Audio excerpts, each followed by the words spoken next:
Hello everyone and welcome to Lush and Salty Aquariums. My name is Stefan, that's Elmo over there, and welcome to my fish room. Thank you so much for coming and for supporting the channel in general. I'm going to try to do a relatively brief overview of the fish room, so a fish room tour if you will, and I hope I don't inadvertently spend too much time on any one given tank or thing. That happens, and I'm going to try not to do it. So this is the room in general. I've hardly ever stopped on some of the decor. These are old matchbooks from the 50s, and they feature tropical fish. So back in the day, cigarette manufacturers and the like, tobacco companies would do all sorts of things to attract their customers and create collectibles, and these old matchbooks were one of those things. And I found some of these and had them framed, and they are so awesome, right? I mean, look at that. How cool is that? And then this is a turn of the century aquarium print. Obviously people aren't keeping goldfish, betas, paradise fish, looks like a salamander or a newt, but I mean, it's a romanticized version of a aquarium from the late Victorian era, and I had that framed as well. So fun stuff, right? This is just kind of cool stuff for my man cave pre-fish room. You got old toreadors and bullfighters and some neat French line drawings. My family's from, or at least part of my family's from Bordeaux, so a cousin there gave me these a long time ago, I think for my 30th birthday. A neat junk masterpiece that I found. It looks like a cubism. There's a fish in there, so that's cool.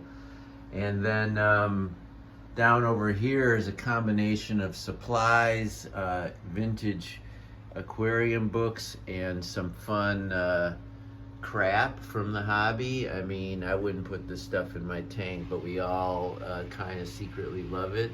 The pen plaques, bubblers. You see the diver, a treasure chest. If you can get past the reflection, there's the ship. Fun to collect these things. You can find them on eBay, you know. So they're getting costly actually, but still. There's an old meta frame tank that I keep my fish room towels in.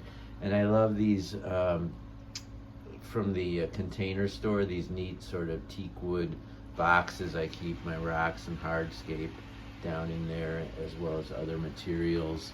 There's the brine fish hatchery in a rare moment of not being used. I will fire it up in the morning, so that it'll be ready tomorrow night about 36 hours later. This is that partial blackwater system. If you want to see a video of any of these, I have recent ones for all the tanks I'm about to show you. It's looking really good though, right?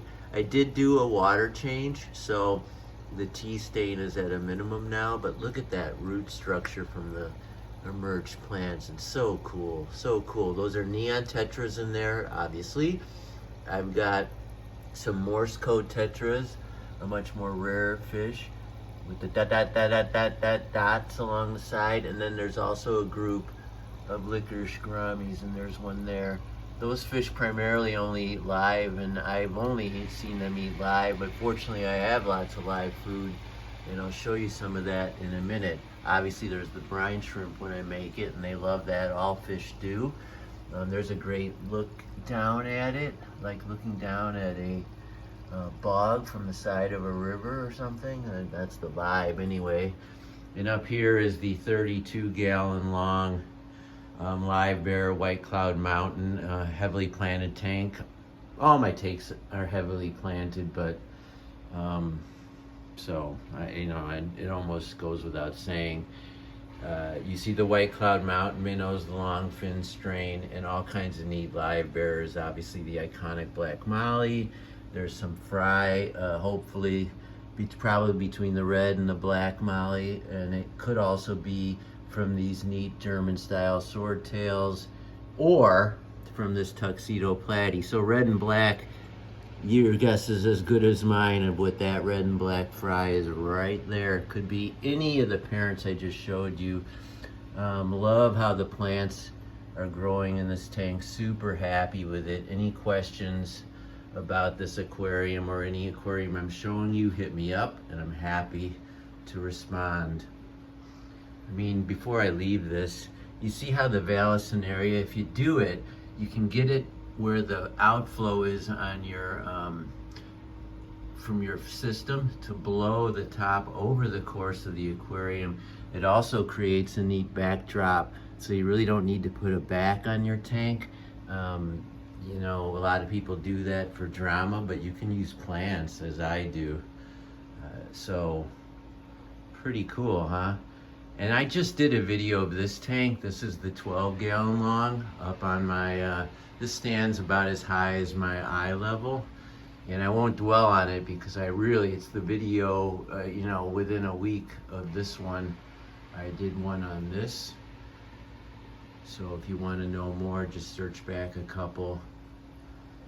And you can see, hey Mystery Snail. Anyway, I'm sorry I have the light on for that, but I didn't want to dwell on that tank for too long. Anywho, up here, more fun collectibles.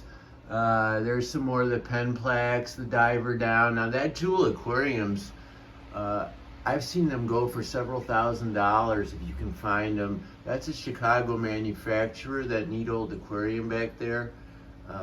That's probably from the 30s, or it could be the 20s or 40s, I forget. But I've seen this exact aquarium on SD for $5,500. I obviously paid about 75 bucks. So if you're lucky at a yard sale, you can find some of this cool stuff.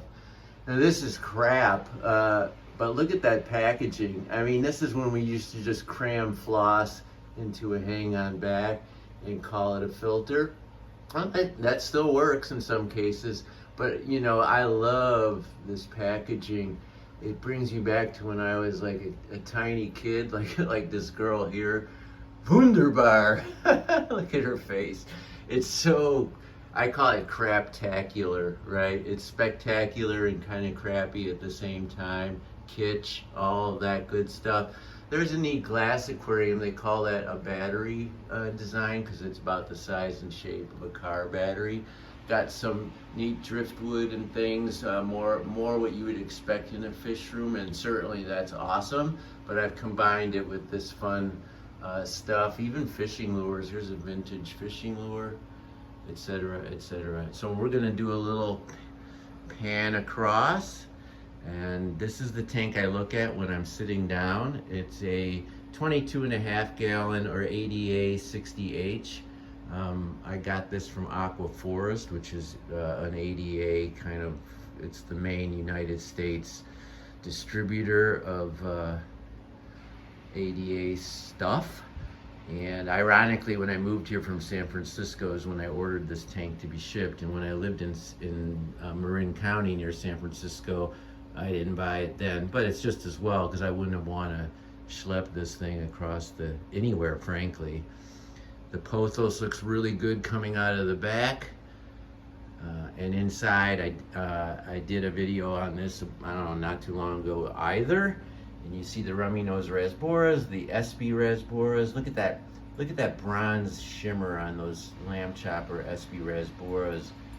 We've got a bodacious group of panda coreodoras down there. And what else is in here? There's one honey gourami, what I call the ultimate alternative to a betta fish. And this is a female rummy nose rasbora, much duller in color but harder to find. Was the topic of my last video on this tank, about that species in particular. I've got Rotala indica. I've got Vallisneria, pogo stem, and octopus right here. A whole bunch of different ferns and epiphytes coming out from the driftwood, which is now basically encased in Christmas or flame moss. I forget, maybe it's both. Pretty cool, huh? It's sort of created its own kind of carpet. There's a little bit of what do you call it? Sterigen repens, I think, the little stem down there. I have it kind of here and there. There's some of that veil I talked about coming up and over like that. And then if we switch back over here, I gave this a nice trim about a week ago, and you can see already how the Lemonphilia sessiflora is already up and at the top and flopping over. It gets red right up there by the light, which is awesome.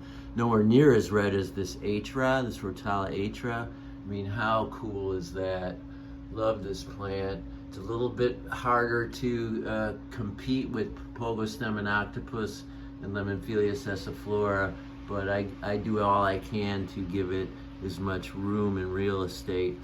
This is a Crypticorn Balancea that's in the center, and it has leaves going both directions, forming one wonderful tree, if you will, in front of that red dragonstone back there, creating the sort of Jurassic island.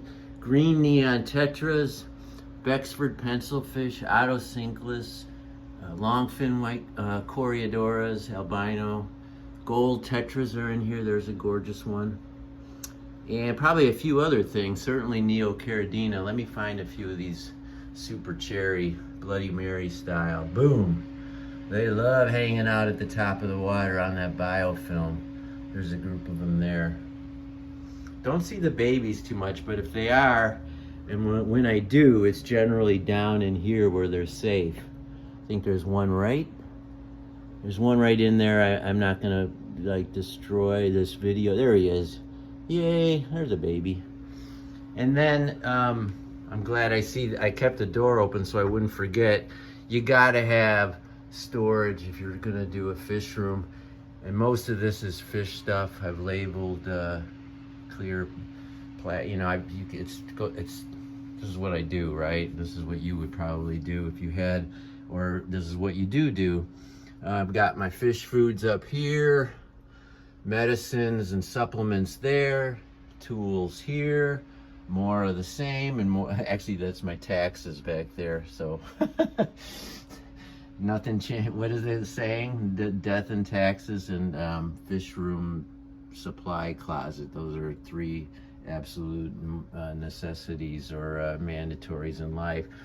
This is my grindleworm culturing, and God, grindleworms are awesome. They grow so fast and they're so easy.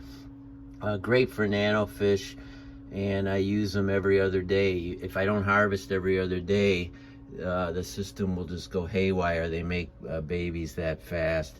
Got some CO2 cartridges, etc. A little bit of drawings for my kids, you know, Father's Day cards and things of that nature. More supplies hanging on the wall. Honestly, I need more space, if you can believe it.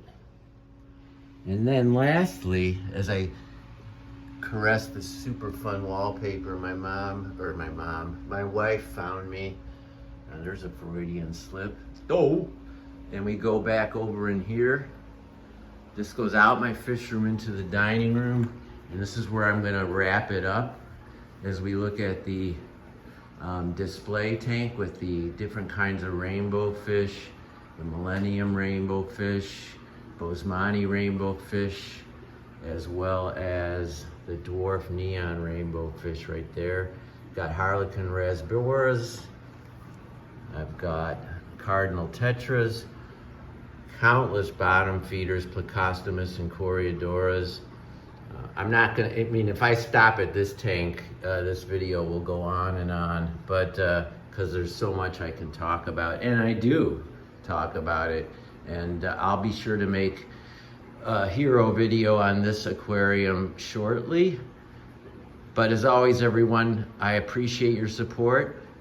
Keep your hands in the tank, and ciao for now.